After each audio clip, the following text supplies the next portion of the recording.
They say grief shows people's true colors. In my case, it revealed that my mother-in-law's favorite color was the green of my late husband's life insurance check. I'm Madeline Carter, though my mother-in-law Patricia never lets me forget I was born Madeline Walsh, daughter of a high school teacher and a nurse. Not exactly the blue blood pedigree she'd hoped for when her only son brought me home. At 33, I found myself navigating two impossible situations: being a widow and dealing with Patricia's escalating demands for financial support. Andrew died 6 months ago in a skiing accident in Aspen. One moment he was at the top of the Black Diamond Run he conquered dozens of times before. The next he was gone. A hidden ice patch, a wrong turn, and our life together shattered like the poles they found scattered across the slope. The first few weeks after the accident were a blur. Patricia took charge of the funeral arrangements, steamrolling over my preferences with practiced ease. The Carters have always used Morrison Funeral Home, she'd declare, or Andrew would have wanted the mahogany casket. It's traditional. I was too numb to fight her then. Andrew had been my rock, my protector, my partner in everything since college. We'd met in the university library where I worked part-time, him researching for his business degree, me studying for my master's in library science. He didn't care that I came from a modest background or that my idea of fine dining was Olive Garden. He loved me for me. Patricia, however, had other ideas from the start. "At least you're pretty," she'd said during our first meeting, eyeing my department store dress with barely concealed disdain. "We can work with pretty. The rest, well, that's what finishing schools are for."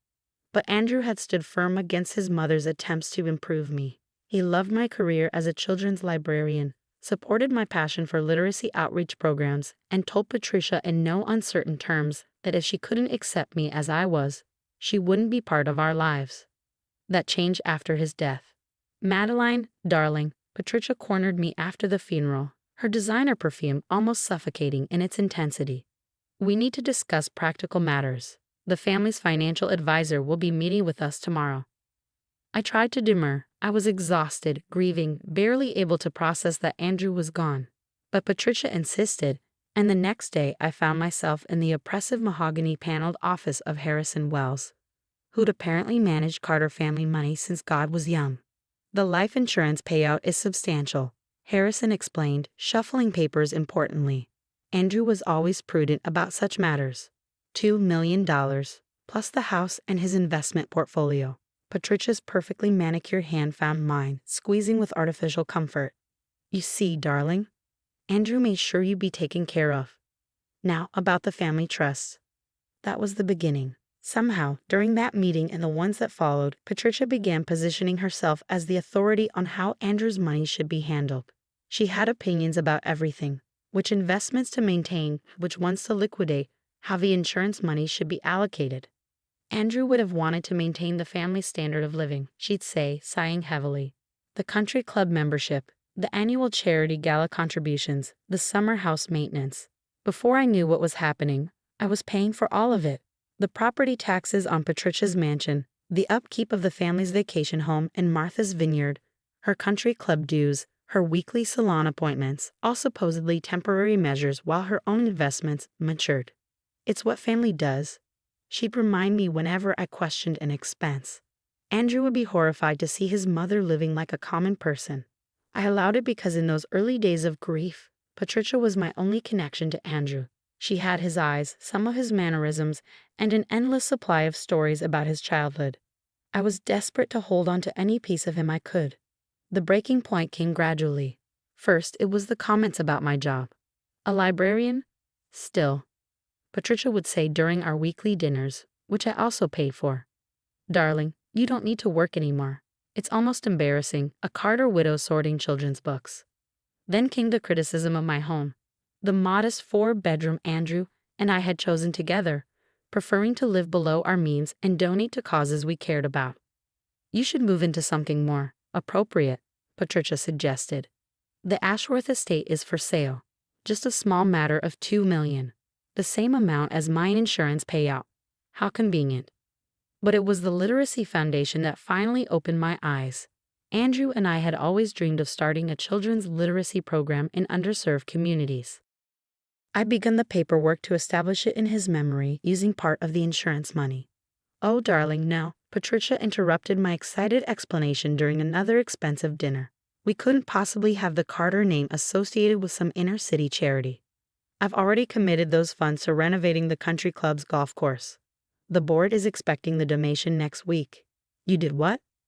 Well, someone has to maintain the family's social obligations, she sniffed. Really, Madeline, it's been 6 months. This middle-class mindset of yours needs to go. I went home that night and really looked at my bank statements for the first time since Andrew's death. The numbers were staggering. In 6 months, Patricia had maneuvered me into spending over $800,000 on various family obligations. That's when I called Andrew's old college roommate, Michael Jean, now a forensic accountant. Something's not right, I told him. Can you look into the Carter family finances, discreetly? Michael's investigation took 2 weeks. When he called me for a meeting, his typically jovial face was serious. Maddie, he said, spreading documents across his desk, you need to see this. The Carter family fortune? It's gone, has been for years. Patricia's been running a complex shell game, borrowing from one account to pay another, using your money to cover increasingly desperate schemes. But that wasn't the worst part. There's more, Michael said quietly. That skiing accident that killed Andrew. I found some interesting insurance inquiries from Patricia in the weeks before it happened. Very interesting inquiries. Michael's words hit me like a physical blow. What kind of insurance inquiries? I asked, though part of me already knew the answer. He pulled out a stack of emails obtained through his investigation. 3 weeks before Andrew's accident, Patricia contacted 5 different insurance companies asking about policy payouts in cases of extreme sports accidents. She specifically asked about skiing fatalities. The room spun. I gripped the edge of Michael's desk, fighting waves of nausea. That doesn't necessarily mean. No, it doesn't, Michael agreed. But there's more. The week before the Aspen trip, she took out a substantial loan using the family's summer house as collateral. The due date? 1 day after the insurance payout was scheduled to clear. I remembered Patricia's insistence that Andrew go on that ski trip, even though he'd initially planned to skip it and stay home with me. How she'd upgraded him to the luxury lodge overlooking the most challenging runs. How she'd encouraged him to tackle the Black Diamond slope despite poor conditions. I've also found evidence of long-term financial fraud, Michael continued gently. Patricia's been running a Ponzi scheme through the Carter Family Foundation for years. She's been using charitable donations to cover personal expenses and pay off earlier investors. The more Michael revealed, the clearer the picture became. Patricia hadn't just been manipulating me. She'd been desperately trying to maintain her facade of wealth while everything crumbled around her. My insurance money had been a lifeline she grabbed with both hands. What do you want to do? Michael asked. I thought about Andrew, about his passion for justice and his belief in doing what's right. Everything, I said. I want to know everything. The next month was a crash course in forensic accounting and legal documentation. Michael connected me with Sarah Chen, a prosecutor specializing in financial crimes, and together we built a case that would shatter Patricia's carefully constructed world. We discovered that the Carter family fortune had been depleted long before I entered the picture, squandered by Patricia's father on bad investments and gambling debts. Patricia had spent decades maintaining the illusion of wealth through increasingly desperate means. The country club renovation donation she'd committed me to, part of a complex scheme to cover her embezzlement from the club's endowment fund. The summer house she used as collateral? She'd already mortgaged it 3 times under different subsidiaries she controlled. But the most damning evidence came from an unexpected source. Harrison Wells, the family's financial advisor, broke under questioning and revealed that Patricia had approached him about arranging an accident months before Andrew's death. She was desperate, he admitted to the investigators. The Ponzi scheme was collapsing, investors were asking questions. She needed a large cash infusion fast, and she knew about Andrew's life insurance policy. The final confrontation happened at the country club during the annual charity gala Patricia had insisted I fund. She was holding court in her usual spot by the champagne fountain when I arrived with Sarah Chen and 2 FBI agents. Madeline, darling. Patricia's smile faltered slightly as she noticed my companions. What's all this? Your game is over, Patricia, I said quietly. We know everything. The fraud, the embezzlement, the insurance scam, and Andrew. Her champagne glass shattered on the marble floor. Around us, the social elite of Boston stopped their conversations, sensing drama unfolding. "How dare you?" Patricia hissed, but I could see the fear in her eyes. "After everything I've done for you?" "Everything you've done to me," I corrected, "and to Andrew. Did you even feel guilty sending your own son to his death for money?" The FBI agents stepped forward as Patricia tried to bolt. The arrest of Patricia Carter became the scandal of the season.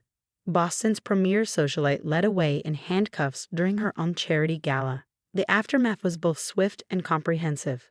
Patricia's financial crimes spanned decades and impacted hundreds of victims. The prosecutor offered her a deal: plead guilty to the financial charges, and they wouldn't pursue the murder investigation. She took it, facing 15 years in federal prison. The Carter Family Foundation was dissolved, its remaining assets used to repay victims. The summer house and Patricia's mansion were seized as part of the settlement. I used part of my remaining insurance money to purchase the mansion at auction, not to live in, but to convert into the Andrew Carter Memorial Library and Literacy Center. "The ultimate revenge," Michael joked as we toured the renovated building, turning her shrine to wealth into a public library. But it wasn't about revenge. It was about honoring who Andrew really was, not the society sham Patricia had tried to shape him into. The Literacy Foundation we dreamed of now operates from his childhood home, providing books and educational programs to thousands of children annually. I kept one room exactly as it was, Andrew's childhood library, where he'd spend hours reading while Patricia attended her social functions. It's my favorite place to host story times, watching children sprawl on the same window seat where my husband once dreamed of making a difference in the world. Patricia's country club friends all disappeared naturally. Amazing how quickly social status evaporates when the mansion becomes a library and the designer wardrobe is auctioned to repay fraud victims. She serves her sentence in a minimum security facility in Florida. Apparently, that's where disgraced socialites serve their time. Last month, I received a letter from her. Pages of excuses, justifications, and manipulations, ending with a request for money in her commissary account. I donated the letter to the library's true crime section and used the stamp to mail a book to one of our outreach programs. The irony doesn't escape me that Patricia's desperation for money ultimately cost her everything: her freedom, her status, and most tragically, her son. The Carter name no longer stands for old money and social status. Instead, it represents literacy, education, and opportunity for all. Yesterday, during our annual memorial reading of The Great Gatsby, Andrew's favorite book, a young girl asked me why there were no pictures of Mrs. Carter on the library walls. "Because this place isn't about preserving wealth or status," I told her. "It's about what Andrew really valued: learning, growing, and helping others." I've kept only one photo from my life with Patricia. It's from my wedding day. A candid shot of Andrew laughing at something while his mother looks on disapprovingly. I keep it in my office as a reminder that the trappings of wealth and status mean nothing compared to genuine love and integrity. The insurance money Patricia was so desperate to control. Most of it now funds scholarships and literacy programs. Every year, we help dozens of children discover the joy of reading in the same rooms where Patricia once plotted their exclusion from her social circle. Sometimes, late at night in Andrew's childhood library, I swear I can feel his presence.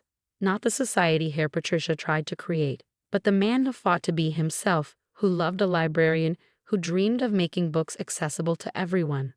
That's the real Carter legacy, and no amount of designer clothes or country club memberships could ever match its worth.